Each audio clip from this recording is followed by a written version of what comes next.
on the river, like that was pretty much your main source of recreation. And so I always just loved being in the water, being around water. I love the ocean. I think part of it is because I grew up in Arizona, so it was always like this magical place for me. And so I really wanted to make sure that this internship was in something with the ocean.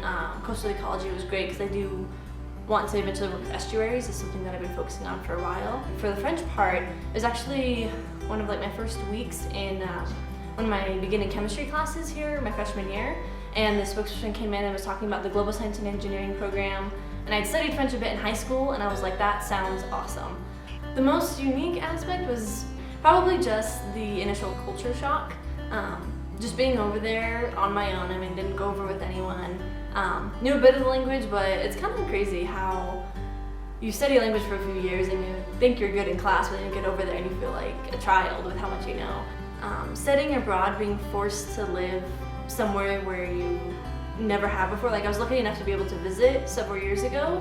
So I mean, it wasn't the very first time I was stepping foot in Europe or in France, but just being forced to live in another culture that is fairly different from your own. I mean, we're both Western civilizations, but there's a lot different between France and the US.